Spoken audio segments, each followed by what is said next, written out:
அதாவது பெண்களை இணைச்சு ஒரு கருத்தரங்கு செய்ய போறோம்.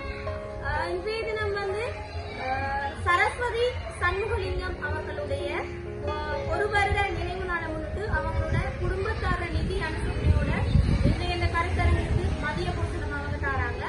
அதே நேரம் வள்ளுவம் கனடா அமைப்பின் கீழ இயங்குகிற குமரன் குடில் என்ற ஒரு உணவு விற்பனை நிலையம், அங்க கனடாவில் இருக்கிற உணவு விற்பனை நிலையம், அது இங்க இருக்கிற கிராமங்களில் இருக்கிற மக்களின் தேவைகளை பூர்த்தி செய்யறதுக்காக நடத்தப்படுற ஒன்று. அந்த குமரன் குடில்ற நிதி அனுசரணைக்குள்ள பெண்கள் மற்றும் சிறுவர்கள் பாடசாலை சிறுவர்கள் வள்ளுவம் அமைப்பில் இருக்கிற சிறுவர்களுக்கான சுகாதார தேவையுடைய உள்ளாடைகள் வழங்குற அதே நேரம் நாங்க இன்றைய கருத்தரங்குல கலந்துரையாடப்பட போற விஷயம் என்னன்னு சொன்னா பெண்கள மாதவிடாய் சுகாதாரம் சம்பந்தமா. இந்த விஷயம் ஏன் இந்த விஷயம் சம்பந்தமா நாங்க கலந்துரையாடணும் சொன்னா பெண்கள சுகாதாரம் தொடர்பா பெண்கள் நாங்களே நிறைய விஷயங்கள் அறிஞ்சிருந்தால்தான் எங்களுக்கு சில நோய்கள் வர நேரம் மற்ற ஏதும் பிரச்சனைகள் வர நேரம் நாங்க யார் அணுகலாம், எப்படி அதுக்கான தீர்வுகளை பெற்றுக் கொள்ளலாம், எப்படி எங்களோட வருத்தங்களை நாங்க சுகப்படுத்திக் கொள்ளலாம் என்ற சம்பந்தப்பட்ட அறிவு எங்களுக்கு கிடைக்கும் என்றது இந்த கருத்தரங்க நோக்கம். இன்றைய தினம் இந்த கருத்தரங்கு வருகை தந்துள்ள அனைத்து பெற்றோர்களையும் வள்ளுவம் கண்காணிச்சுடைய அமைப்பின் சார்பாக வருக என வரவேற்றுக் கொள்கிறேன். இந்த நிகழ்வு நெறிப்படுத்திய வள்ளுவம் கனடா அமைப்பிற்கும் மதிய போஷணத்துக்கான நிதி அனுசரணை வழங்கின சரஸ்வதி சண்முகலிங்கம் குடும்பத்தாருக்கும் அதே நேரம் பெண்கள் மற்றும் சிறுவர்களுக்கான இந்த சுகாதார தேவை பூர்த்தி செய்வதற்காக நிதி அனுசரணை வழங்கிய குமரன் குடிநீர் அமைப்பிலும் எங்களுடைய மனமார்ந்த நன்றிகளை தெரிவிச்சுக்கிறோம். தொடர்ந்து நாங்க எங்களோட கருத்தரங்குக்குள்ள போவோம். இந்த கருத்தரங்குல நாங்க 3 குழுக்களா பிரிச்சு இந்த பெண்கள் மாதவிடாய் சுகாதாரம் தொடர்பாக கலந்துரையாட போறோம். அந்த 3 குழுக்களும் நாங்க இப்ப ஏற்கனவே பிரிச்சு வச்சிருக்கோம். அந்த குழுக்களை அடிப்படையா வச்சு ஒரு 10 வினாக்கள் தொடர்பா நாங்க கலந்துரையாடும். நான் இந்த 10 வினாவையும் வாசிச்சு அதை விளங்கப்படுத்துவேன். நீங்க ஒவ்வொரு குழுவாசி என்று அந்த வினாக்கள் தொடர்பாக கலந்துரையாட போறீங்க. இல்லைன்னு சொன்னாலும் கூட அனுபவத்தை அதை இப்போதைய காலத்துல ஹெல்ப் பண்றாங்க. முதல் காலத்துல அப்ப முதல் இல்லைன்னு சொன்னா இப்ப நீங்க வீட்டுல இருந்துட்டு அவங்க போகைக்குள்ள உங்களுக்கு ஸ்கூல்ல வச்சு உங்களுக்கு அது சம்பந்தமா உங்களுக்கு உதவிகள் கிடைக்கிறதா? இல்லைன்னு சொன்னாங்களே கிடைச்சிருக்காது. உங்களுக்கு 7வது டைம்ல உங்கள்ட்ட பேட் வாங்குறதுக்கு வசதியும் இல்ல, துணியும் இல்ல, துணிமையான துணியும் இல்ல. அந்த டைம்ல உங்களுக்கு என்ன நடக்கும்? நீங்க யோசிச்சு பாருங்களேன். ஒன்றுமில்லாட்டி மனதில் ஒரு அந்தரமா இருக்குமேனே, ஒரு பதட்டமா இருக்கும், மந்திரமா இருக்கும், உங்களுக்கு ஒரு அருவருப்பா இருக்குமேனே, வாக்களுக்குள்ள போய் நிக்கலாது, இருக்கலாது, இருக்கிறதுக்கு அந்தரப்படணும், நிக்கிறதுக்கு அந்தரப்படணுமேனே. தேவையான துணிகள் அல்லது பேட்கள் கிடைக்காத போது எப்படி தாங்களே சமாளிப்பீர்கள்? இப்ப உங்களுக்கு 7ஆம் வார டைம்ல ஒன்று துணி பாவிப்பீங்க, துணி பாவிக்கிறோம், சில பேர் பேட் பாவிக்கிறோம். இப்ப 2 இல்லாத சந்தர்ப்பத்துல நீங்க எப்படி உங்களை சமாளிப்பீங்க? இப்ப உங்களுக்கு என்ன நடந்திருக்கும்? அப்படியான சந்தர்ப்பத்துல உங்களுக்கு வெளியில போக இல்லாம இருந்திருக்கும். என்ன ஒரு பொது இடத்துல எல்லாருக்கும் உங்களுக்கு நிக்க இல்லாம இருந்திருக்கும், இருக்க இல்லாம இருந்திருக்கும், என்ன வெளியில போக இல்லாம இருக்கும். ஒரு மனதுல ஒரு அந்தர நிலையில தான் இருப்பீங்க. என்ன அப்ப உங்களுக்கு சமாளிக்கிற உங்களுக்கு கஷ்டமா இருந்திருக்கும். ஏன்னா அந்த சந்தர்ப்பம் மங்கையராய் பிறந்திட மாதவம் செய்திடல் வேண்டும். ஆம், ஒரு பெண்ணாக பிறப்பதற்கு பெரிய தவம் செய்ய வேண்டும் என கூறும் சமூகம்தான் பெண்கள் எதிர்நோக்கும் பல்வேறுபட்ட பிரச்சனைகளை, அவர்களுக்கு ஏற்படும் இன்னல்களை அவர்கள் வெளியே வெளிப்படுத்த விடாமல் அடக்குமுறைக்குள் கொண்டு வந்துள்ளது. பிறந்தது தொடக்கம் இறப்பு வரை பல்வேறுபட்ட கட்டங்களில் ஒரு மனிதனை மனிதனாக மாற்றுவதற்கு பெண்களின் பங்களிப்பு இன்றியமையாதது. தாயாக, தாரமாக, தமக்கையாக, மகளாக என வாழ்க்கையின் ஒவ்வொரு கட்டத்திலும் ஒரு ஆணை தூண் போல தாங்கும் பெண்கள் எத்தனையோ பேர். பெண்கள் எதிர்நோக்கும் பல்வேறுபட்ட இன்னல்களும் பிரச்சனைகளும் இன்றும் சமூக மட்டத்தில் வெளிப்படையாமல் தான் உள்ளன. இயற்கையாகவே பெண்கள் எதிர்நோக்கும் மாதவிடாய் சுகாதாரம் சார்ந்த பிரச்சனைகளை பெண்கள் வெளியில் சொல்லி அதற்கான தீர்வுகளை பெற்றுக்கொள்வதற்கான சமூக மாற்று முறைகள் இன்று வரை கேள்விக்குறியாகத்தான் உள்ளன. கிராம மட்டங்களில் வாழும் பெண்கள் தங்களுடைய பிரச்சனைகளை சமூக மட்டத்தில் வெளிப்படுத்தி அதற்கான தீர்வுகளை உதவிகளை பெற்றுக்கொள்வதற்கு பல்வேறுபட்ட தடைகளை தாண்டித்தான் வர வேண்டியிருக்கின்றது. ஒரு பெண் தனது மாதவிடாய் காலங்களில் ஏற்படும் சுகஈனம் மற்றும் தன்னுடைய இயலாமை என்பவற்றை தானே சமாளித்து கொண்டு அது தொடர்பான எந்த ஒரு உதவிகளையும் வெளியிலிருந்து எதிர்பார்க்காமலே அவளுடைய வாழ்க்கையை நடத்தி வருகின்றாள். இது அவளுடைய பிழை மட்டுமல்ல. உதவி செய்வதற்கும் துணையாக நிற்பதற்கும் நாங்கள் இருக்கின்றோம் என்ற ஒரு ஆதரவை சமூகம் கொடுக்காதவரை அவள் எதிர்நோக்கும் மாதவிடாய் சுகாதாரம் சார்ந்த பிரச்சனைகளை வெளியில் சொல்வது எப்படி? இது இன்றும் கேள்விக்குறியே. ஆரம்ப காலத்தில் மாதவிடாய் காலங்களில் பெண்கள் பாரம்பரிய முறையிலான விடயங்களையே பின்பற்றி வந்தனர். அந்த சந்தர்ப்பத்தில் ஏற்படும் சுகஈனம், வயிற்றுவலி, தலைவலி, வாந்தி போன்ற விடயங்களுக்கு பாரம்பரிய ரீதியான தீர்வுகளை அவர்கள் தங்களுடைய முன்னோர்களின் வழிப்படி பின்பற்றினர். ஆனால் தற்காலத்தில் நவீனமயமாக்கப்பட்ட இந்த சூழலில் அவர்களுக்கு ஏற்படும் சுகஈனம் மற்றும் அது சார்ந்த பிரச்சனைகளை எதிர்கொள்வது சவாலாகவே உள்ளது. குறிப்பாக நாட்டில் ஏற்பட்டுள்ள பொருளாதார நெருக்கடி, வேலையின்மை, வீட்டு சூழலை சமாளிப்பதற்கு உரிய வரவு இன்மை போன்ற பிரச்சனைகளால் பெண்கள் பீரியட் பாவர்ட்டி என்ற ஒரு சந்தர்ப்பத்தையும் எதிர்நோக்குகின்றனர். மாதவிடாய் காலங்களில் தாங்கள் பாவிப்பதற்கான பேட்களை பெற்றுக்கொள்வதில் கூட பெண்கள் சவால்களை எதிர்நோக்குகின்றார்கள். அவ்வாறான பெண்களின் கருத்துக்களே இது.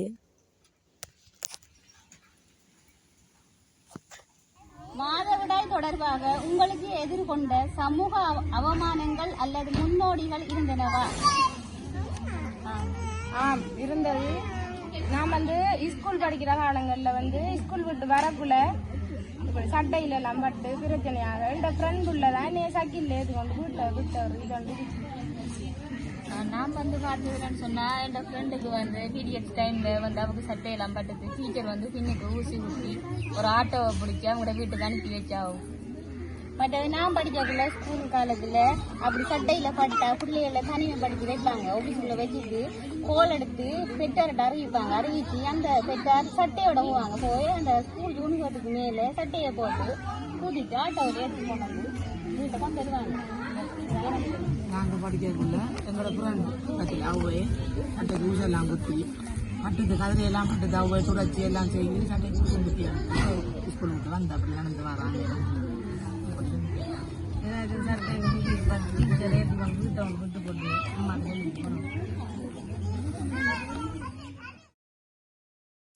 அனைவருக்கும் இன்னேற வணக்கம். எங்களோட குழு 2. எங்களோட குழுட பேர் ரோஜா.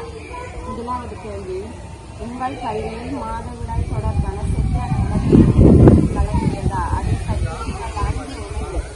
எங்களோட அம்மா மாறுற காலத்துல அதை பத்தின ஆலோசனை ஒன்றும் சொல்றல. இப்பத்திய காலத்துல ஸ்கூல்லயே சொல்றாங்க, பாடசாலையில பொருட்கள் எல்லாம் வழங்குறாங்க. இரண்டாவது கேள்வி, மாதவிடாய் காலங்களில் தேவையான தீமை துணிகளை அல்லது பொருட்கள் கிடைக்காத போது எப்படி தாங்களை சமாளித்தீர்கள்? எங்களுக்கு அப்படி ஒரு சந்தர்ப்பம் இன்னும் கிடைக்கல. மூன்றாவது கேள்வி, மாதவிடாய் காரணமாக பள்ளிக்கு வராமல் இருக்க நேர்ந்த அனுபவங்கள் உங்களுக்கு உள்ளன. அப்படி இருந்தால் என்ன காரணம்? ஆம், கிடைச்சிருக்கு. நாங்க ஸ்கூலுக்கு போறதுல வயிற்று வலி, மேல் சோர்வு, கடுமையான ரத்த போக்கான காரணத்தால். நாலாவது கேள்வி, உங்கள் பெற்றோர் அல்லது குடும்ப உறுப்பினர்கள் மாதவிடாய் மற்றும் அதன் தொடர்பான பிரச்சனைகளை பற்றி பேச உதவி செய்தார்கள். ஆம், உதவி செஞ்சிருக்காங்க. அஞ்சாவது கேள்வி, பள்ளி ஆசிரியர்கள் அல்லது நண்பர்கள் மாதவிடாய் நட்புடன் அல்லது உதவியாக நடந்து கொண்டார்கள். ஆம், உதவியா இருந்திருக்காங்க. ஆறாவது கேள்வி, மாதவிடாய் தொடர்பாக உங்களுக்கு எதிர்கொண்ட சமூக அவமானங்கள் அல்லது முன்னோடிகள் இருந்தன. பாடசாலை நேரங்களில் பாடசாலைக்கு செல்லும் போது பிரச்சனை வந்திருக்குது. மாதவிடாய் காரணமாக பள்ளியை நிறுத்தி உங்கள் அனுபவத்தை மற்றும் பெண்களுடன் பகிர்ந்ததா? அதனால் உங்களுக்கு உதவி கிடைத்ததா? நாங்க வந்து பாடசாலையை நிறுத்தம் பத்தி வந்து இன்னும் பேசவில்லை, ஆனா லீவ் எடுத்திருக்கிறோம் ஸ்கூலுக்கு போற டைம்ல. 8வது கேள்வி, மாதவிடாய் பற்றி விழிப்புணர்வு வளர்க்கும் வகையில் என்ன மாதிரியான மாற்றங்கள் பள்ளியில் அல்லது சமூகத்தில் ஏற்பட வேண்டும் என்று நினைக்கிறீர்கள்? சமூகத்துல வந்து மாதவிடாய் காலங்கள்ல உதவி செய்யும் மனப்பாங்கு கட்டாயம் இருக்கணும் இப்பத்திய காலத்துல. அடுத்த வந்து ஆண்களுக்கு இது பெண்கள் இதை பத்தி கேலி செய்யாம எல்லாம் புரிஞ்சிருக்க வேண்டும். 9வது கேள்வி, மாதவிடாய் காலங்களில் நலமுறை நம்பிக்கையுடன் இருக்க எந்த ஒரு வகையான ஆதரவையும் நாடினீர்கள் அல்லது உங்களுக்கு யாராவது உதவினாரா? நாங்க வந்து முதியோர்கள் இதை கேட்டு தான் பின்பற்றுறோம். நாங்க அடுத்த வீட்டு தாதியர்மாரு இப்பத்திய இதுல வந்து சொல்றாங்க விளக்கமா. 10வது கேள்வி, சரியான பொருட்கள், கல்வி மற்றும் ஆதரவு கிடைத்தால் மீண்டும் பள்ளிக்கு செல்வதற்கான உங்கள் எண்ணங்கள் என்ன? நிலையான ஆதரவு கிடைத்தால் பூச்சியம் இல்லாம இப்பத்திய காலத்துல ஸ்கூலுக்கு போய் வரலாம். 11வது கேள்வி, காடு பகுதியில் வாழ்ந்த போது மாதவிடாய் காலங்களில் தாங்களின் சுகாதாரத்தை எப்படி மாதவிடாய் காலங்கள்ல அம்மாக்கள் அந்நேரத்தை காலங்கள்ல வந்து தனிமையில வந்து குடில் கட்டிதானா அந்நேரத்துல இருக்கிறவங்க அந்த களம் துணிகளை வந்து தானா முதல் யூஸ் பண்றேன்.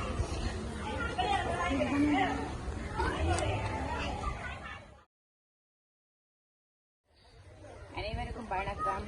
நாங்கள் மாதவிடாய் சம்பந்தமான விழிப்புணர்வை இந்த கருத்தரங்களை சொல்ல வந்திருக்கிறோம். உங்கள் பள்ளியில் மாதவிடாய் தொடர்பான சரியான விளக்கங்களை வழங்கியதா? அதை பற்றிய உங்கள் அனுபவம் என்ன? ஆம், பாடசாலைக்கு வரும்போது மாணவர்களாகிய நீங்கள் மாதவிடாய் காலங்களில் மேலதிகமாக உங்களை நீங்கள் தயார் நிலையில் வைத்திருக்க வேண்டும். அத்துடன் மேலதிக பயிற்சிகளை கொண்டு வந்து உங்களை தயார் நிலையில் வைத்திருக்க வேண்டும் என்று ஆசிரியர்கள் எங்களுக்கு கூறினாங்க. மாதவிடாய் காலங்களில் தேவையான துணிகள் அல்லது பெண்கள் கிடைக்காத போது எப்படி தங்களை சமாளித்தீர்கள்?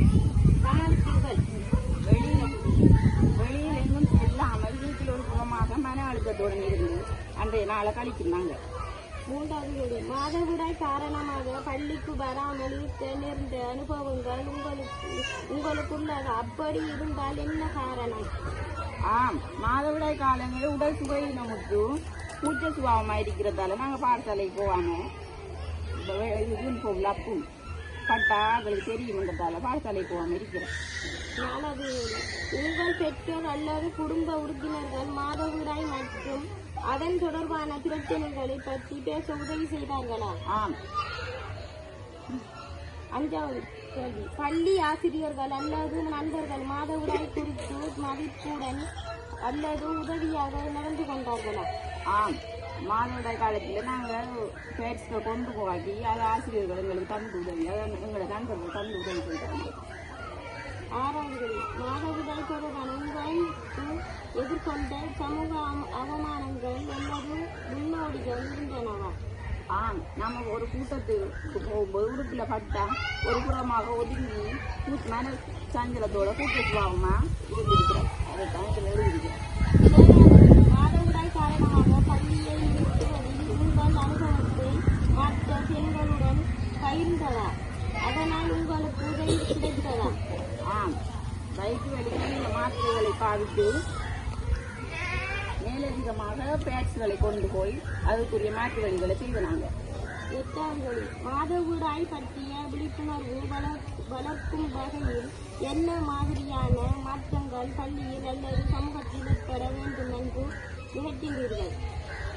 நம்மளுக்கு மாதவிடாய் வந்துட்டா அதற்குரிய காலங்கள் அதற்குரிய வாரான உடுப்புகளை கொடுத்து அதற்குரிய வார கூட்டங்களில் சமூகங்களுக்குள்ள இருந்து வாரத்துக்குரிய இது கொண்டாங்க.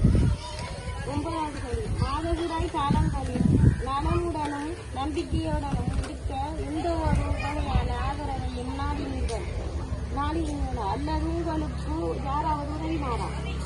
முற்றிலும் இயலாத சந்தர்ப்பத்தை நம்ம வைத்தியசாலைக்கு சென்று மாத்திரைகளை பெற்றுக்கொண்டு இந்த வயது முடிந்தவர்கள்ட்ட முன் அனுபவங்களை கேட்டு இந்த வேப்பலை உருண்டைகளை குழுவி அந்த வயிற்று வலியை தடை செஞ்சு அதுக்கான ஆயத்தங்களை செய்தாங்க. 10வது சரியான பொருட்கள், கல்வி மற்றும் ஆதரவு கிடைத்தால் மீண்டும் பள்ளிக்கு செல்வதற்கான உங்களின் எண்ணங்கள் என்ன? நான் பள்ளிக்கு செல்வதற்கான மேலதிக பயிற்சிகளை கொண்டு போய் அதற்காக தயார் நிலையில் வைத்திருக்கிறாங்க. 11 காடு பகுதியில் வாழ்ந்த போது மாதவிடாய் காலங்களில் தூய்மை மற்றும் சுகாதாரத்தை எப்படி பராமரிப்பீர்கள்? துணிகளை பாவித்து பின்னால் கழுவிய பாவித்து திரும்ப பாவிக்கிறாங்க. துணிகளை பாவித்த துணிகளை திரும்ப கழுவி பாவிக்கிறேன். 12வது உங்களிடம் பெட்கள் அல்லது மற்ற உதவிகள் இல்லாத போது மாதவிடாய்க்கு மற்றும் வழிகள் எப்படி கண்டீர்கள்? வெளியில் செல்லாம மன அழுத்தத்தோட யோசிச்சிருந்து மனதை தைரியப்படுத்தி இருக்கிறேன். அதுக்குரிய மாற்று வழி. அனைவருக்கும் நன்றி.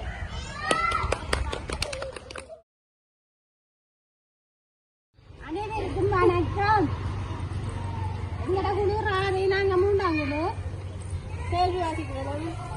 உங்கள் பள்ளியில் மாதவிடாய் தொடர்பான சரியான விளக்கங்களை வழங்கியதா? அதை பற்றிய உங்கள் அனுபவம் என்ன? விளக்கம். ஆசிரியர்கள் மாதவிடாய் காலங்கள் அறிவுரைகள் கூறியுள்ளார். நம்ம என்னென்று பார்த்தோம்னா நம்ம படிக்கக்கூடிய நம்மளுக்கு ஆசிரியர் சொல்லியிருக்காங்க. என்னென்று சொன்னா, இந்த ஸ்கூலுக்கு வரும்போது ரெடியா வரணும், அந்தந்த டேட்டுக்கு ரெடியா வரணும், அடுத்தது நீங்க ஒரு கொண்டு வந்து ரெடியா வச்சுக்கொள்ளுங்கன்னு சொல்லி நம்மளுக்கு ஆசிரியர் சொல்லியிருக்காங்க. 2வது மாதவிடாய் காலங்களில் தேவையான தூய்மை துணிகள் அல்லது பேட்கள் கிடைக்காத போது எப்படி தங்களை சமாளித்தீர்கள்? வெளியில் செல்ல முடியாது இருக்க மன அழுத்தம். என்னென்னு பார்த்தோம்னு சொன்னா, நம்மளுக்கு இப்ப ஒன்றும் இல்லை. இந்த சில துணியும் ஒழுங்கானது இல்லை. இப்ப நம்மளுக்கு ஒரு கூட்டமோ இல்ல வெளியிடத்தை போகணும்னு சொன்னா நம்மளுக்கு போக இல்லாத நிலைமை வரும். அந்நேரம் என்ன செய்வோம்? யோசிச்சுட்டு கத்திட்டு வாங்க கூட நம்மள்கிட்ட இல்லைன்னு சொல்லி நம்மளுக்கு மன அழுத்தம் தான் ஏற்படும். இதை யோசிச்சு. 3வது மாதவிடாய் காரணமாக பள்ளிக்கு வராமல் இருக்க நேர்ந்த அனுபவங்கள் உங்களுக்கு உள்ளதா? அப்படி இருந்தால் என்ன காரணம்? அடுத்து மாதவிடாய் காலங்களில் வயிற்று வலி உரமாயிருக்கும். அடுத்தது உரமான ரத்தப்போக்கு இருக்கும். அப்ப நம்மளுக்கு என்ன நம்ம உரமான ரத்தப்போக்கு இருந்துச்சு சொன்னா கூடுதலா பிள்ளைகளை நாம ஸ்கூலுக்கு அனுப்ப மாட்டோம். அடுத்து வயிற்று வலி வரும் மாதவிடாய் காலம். அடுத்து கால் கை கடுக்கும். நிக்க இல்லாத அளவுக்கு கூட நம்மளுக்கு இருக்கிறது. அதனால பிள்ளைகளை அனுப்ப முடியாத நிலைமை ஏற்படும். 4வது உங்கள் பெற்றோர் அல்லது குடும்ப உறுப்பினர்கள் மாதவிடாய் மற்றும் அதன் தொடர்பான பிரச்சனைகளை பற்றி பேச உதவி செய்தார்களா? இப்ப நம்ம அம்மா மாரெல்லாம் நம்மளுக்கு என்ன சொல்லி சொன்னவங்க, மாதவிடாய் காலங்கள்ல நாம சுத்தமா இருக்கணும். இப்ப உடம்பரத்த போக்கு இருந்துச்சுன்னு சொன்னா 1 மணிக்கு அளத்துக்கு ஒருக்கா நாம மாத்தலாம், இல்லாட்டி 2 மணிக்கு அளத்துக்கு ஒருக்கா. இப்ப குறைவா இருந்துச்சுன்னு சொன்னா 6 மணிக்கு அளத்துக்கு ஒருக்கா கட்டாயம் மாத்தணும். என்னன்னு சொன்னால நிறைய வருத்தங்கள் ஏற்படுது. மாதவிடாயால நிறைய இப்ப நாம ஒரு பேச்ச அடுத்த நாள் சில பேரு ஒரு பேச்ச சில விளக்கங்கள் சில பேருக்கு தெரியாம இருக்கு. அதனால நாம ஒரு நாள் இப்ப காலையில வைக்க சில பேர் அடுத்த நாள் காலையில மாத்தோம். அதனால என்ன செய்யும்? நம்மளுக்கு அதுல இருக்கிற கிருமிகள் நம்மளுக்கு தான் போன என்ன சில வருத்தங்கள் கேன்சர்கள் அது இதுகள் இப்ப நிறைய வருத்தங்கள் வரும். ஆசிரியர்கள் அல்லது நண்பர்கள் மாதவிடாய் குறித்து மதிப்புடன் அல்லது உதவியாக நடந்து கொண்டுள்ளார்களா? என்னன்னு சொன்னா ஆயத்தம் இல்லாமல் நாம சென்ற போது நம்மளுக்கு உதவி செய்ய நாம இப்ப கொண்டு போகாம இருந்தா நம்மளோட ஃப்ரெண்ட்ஸுகள் இல்ல டீச்சர்ஸ் மாதிரி நம்மளுக்கு உதவி செய்யறாங்க தானே. 6வது மாதவிடாய் தொடர்பாக உங்களுக்கு எதிர்கொண்ட சமூக அவமானங்கள் அல்லது முன்னோடிகள் இருந்தனவா? ஸ்கூல் நேரம் என்னன்னு சொன்னா, ஸ்கூல் நேரம் நம்மளுக்கு சில நேரம் நம்மளுக்கு திடீரென்று சில பேருக்கு அந்த டேட்டுக்கு வராது. சில நேரம் மாறியும் வரும். அந்த மாறி வர நேரம் சில நேரம் நம்மளுக்கு தெரியாம சட்டையில பாடும். அந்நேரம் ஒழுங்கையும் மேலாமலுக்கு சட்டையில ஊசி குத்திட்டு போற நேரம் பாய்ஸ் பொடியன்கள் இருப்பாங்க, அவனுகள் பார்த்து சிரிக்கிற அப்படியான நிலைமையெல்லாம் ஏற்பட்டிருக்கு. மாதவிடாய் காரணமாக பள்ளியை நிறுத்துவதில் உங்கள் அனுபவத்தை மற்ற பெண்களுடன் பகிர்ந்தாரா? அதனால் உங்களுக்கு உதவி கிடைத்ததா? பாதுகாப்பு வழிமுறைகள் நம்ம இப்ப ஸ்கூலுக்கு போகாமலுக்கு இருந்ததால இப்ப நம்ம ஃப்ரெண்ட்ஸ் மாதிரி நம்மள்கிட்ட வகையம் வரல என்னன்னு சொன்ன உடனே நாம வந்து சொல்ல இப்படி தாண்டி எனக்கு வரையல பிரச்சனை என்று சொல்லி சொன்னோடனே அதுகள் அறிவுரைகள் நம்மளுக்கு கூறுறாங்க. அந்த நேரம் நாம இந்த சரியான வழிமுறைகளை சொல்லி நம்மளுக்கு நிறைய விஷயங்கள் சொல்லுவாங்க. மாதவிடாய் பற்றிய விழிப்புணர்வு வழங்கும் வகையில் என்ன மாதிரியான மாற்றங்கள் பள்ளியில் அல்லது சமூகத்தில் ஏற்பட வேண்டும் என்று நீங்கள் நினைக்கிறீர்கள்? சாதாரண உடல்நிலை மாற்றங்கள் என்ற சமூக விழிப்புணர்வு தேவை. நம்மளுக்கு நம்ம ஒரு நேரம் அதே விஷயம் நம்மளுக்கு விழிப்புணர்வு இப்படி இருக்கணும். நம்ம வயிற்று வலிகள் சொன்னா பெண்ணோட குடிக்கிறதுக்கு தருவாங்க. அப்படி நம்மளுக்கு இந்த விழிப்புணர்வுகள் சொல்றாங்க தானே.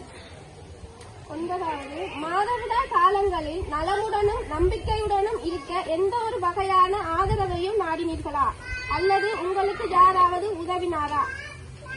மாதவிடாய் காலங்கள்ல நம்மளுக்கு இல்லாட்டி நாம சில நேரம் வாங்கி வச்சு முடிஞ்சு அவசரத்துக்கு என்ன பக்கத்துல நம்ம நண்பர்கள் பக்கத்துல இருந்து அதுகளுக்கு கால் பண்ணி கேட்போம். இல்லாட்டி பக்கத்து வீட்டுக்காரர்கள்ட்ட ஓடி போய் இருக்கா மாறி தாரம் சொல்லி கேட்போம். அப்படி நாம உதவி கேட்டு இருக்கேன். 10வது, சரியான பொருட்கள், கல்வி மற்றும் ஆதரவு கிடைத்தால் மீண்டும் பள்ளிக்கு செல்வதற்கான உங்களின் எண்ணங்கள் என்ன? நம்மளுக்கு சரியான இதுக்கு நம்மளுக்கு எல்லாம் இருந்துச்சுன்னு சொன்னா எல்லா ஆயாச்சமும் ஒழுங்கா இருந்துச்சுன்னா நம்ம மகிழ்ச்சியா ஸ்கூலுக்கு போக வேண்டாங்க. நம்மளோட பிள்ளைகளை அனுப்பி வைக்கலாம். இது இல்லாட்டி கவலையோட பிள்ளை நீ இன்றைக்கு போகாத பிள்ளை இது எல்லாம் இல்லைன்னு சொல்லி நம்ம கதைப்பா. இப்ப எல்லா ஆயாச்சமும் நம்மளுக்கு இருக்க நம்ம பிள்ளைகளை அனுப்பி வைப்போம். 11வது, உங்களிடம் பெட்கள் அல்லது மற்ற உதவிகள் இல்லாத போது மாதவிடாய்க்கு மாற்று வழிகளை எப்படி கண்டறிந்தீர்கள்? உதவிகள் இல்லாத இடங்களில் மன அழுத்தம் சந்திக்கத்தானே தோணும். நம்ம இப்ப இல்லாட்டி நம்ம மன கஷ்டமும் கத்திட்டு இது செஞ்சுட்டு வீட்டுல பிரச்சனை மீதால இப்படி நிறைய மன அழுத்தங்களே ஏற்படும் தானே. அனைவருக்கும் நன்றி. நாங்க இந்த காட்டுல இருந்து வாழும்போது எங்களுக்கு சோம்பிலா வந்தோம்னா நாங்க பழைய சீலியலை கட்டி தான் நாங்க பரிமாறுறோம். அதை கொண்டு போய் தோச்சி அடுத்த நாளைக்கு அதை பாவிக்கிறோம். எங்களுக்கு அந்நேரம் பண்ணானும் இல்லை ஒன்றும் இல்லை. நாங்கள் சரியான கஷ்டப்பட்டு இல்லைமையா நாங்கள் குடியிலேருந்து வாழ்ந்தோம். குடியிலேருந்து சோம்பிலா வந்தோம்னா தனிமையாக குடியில் வச்சிருந்து பக்கத்து ஆக்கள் வந்தால் எங்களுக்கு சமைச்சு அந்த வீட்டில் ஒன்று சாப்பாடு தருவாங்க. சாப்பாடு வந்து நாங்கள் முழுகும் போது வீட்டில் தண்ணியில் கொண்டு வந்து முடி 3 நாளைக்கு போவா நாங்கள் விட்டுறோம். இதுக்கு நாங்கள் வந்தோம்னா கிணத்துல தண்ணி அள்ளி பரிமாற இல்லாது பூசாரி அந்த வழி போகிற நேரம் கொத்த உடைஞ்சு போட்டு பூசாரி போவாரு. அதை பார்த்தா நாங்கள் அலங்கார பக்கம் போவாது. தண்ணியில் விடுறல என்னன்னு சொன்னா எந்த பூசாரி எல்லாம் வந்து அந்த தண்ணியில பரிமாறுவாங்க, குளிப்பாங்க. அதுக்குள்ள பண்டு தான் பத்தும். அதாவது அந்த தண்ணி பரிமாற விடுறல பூசாரி மாற. மலரும் மங்கையர், அதாவது ப்ளூமிங் லேடிஸ் என்ற ஒரு ப்ராஜெக்ட். இந்த ஒரு சிறிய ஒரு திட்டம் வந்து வள்ளுவம் கனடா அமைப்புகளை இயங்குகிற குமரன்குடில் என்ற உணவகம். குமரன்குடில் உணவகத்தினூடாக உணவு செய்து அதை விற்பனை செய்து அதிலிருந்து வர லாபத்துல தான் வந்து வள்ளுவம் வேலை செய்யற கிராமங்களோட கருங்காலிச்சோலை, கதிரவழி மற்றும் வெறுகல் கல்லறிப்பு கிராமங்களுக்கு வந்து சின்ன சின்ன உதவிகளை வந்து செய்யறதுக்கு நாங்க நிதி எடுக்கிறது வந்து குமரன்குடியில இருந்துதான். அந்த வகையில இன்றைய தினம் இந்த மலரும் மங்கையர் நிகழ்ச்சி திட்டத்துக்கு நிதி ஆலோசனை வழங்கிய குமரன்குடி அமைப்பினருக்கு எங்களுடைய மனமார்ந்த நன்றிகள். இந்த குமரன்குடி அமைப்பின் கீழ் வள்ளுவம் கனடா அமைப்பு நெறிப்படுத்தி வள்ளுவம் கருங்காலிச்சோலை அமைப்பினால முன்னெடுக்கப்படுற இந்த மலரும் மங்கையர் நிகழ்ல வந்து பெண்கள் மற்றும் சிறுவர்களுக்கான உள்ளாடைகள், அதோடு எங்களுக்கு இந்த மாதவிடாய் காலங்களில் பாவிக்கிற பேட், இது ரெண்டையும் வந்து நிதி ஆலோசனை வழங்கிய குமரன்குடி அமைப்புக்கு எங்களோட மீண்டும் ஒரு நன்றியை தெரிவித்துக்கொண்டு நாங்க இதை எங்களோட வள்ளுவம் பயனாளிகளுக்கு இன்றைய தினம் இந்த மலரும் மங்கையர் என்ற நிகழ்ச்சியில் அறிமுகம் செய்து தேவைகளின் பொறுத்து ஒவ்வொரு மாதமும் வந்து இதை மேலும் விஸ்தரித்து போகலாம் நாங்கள்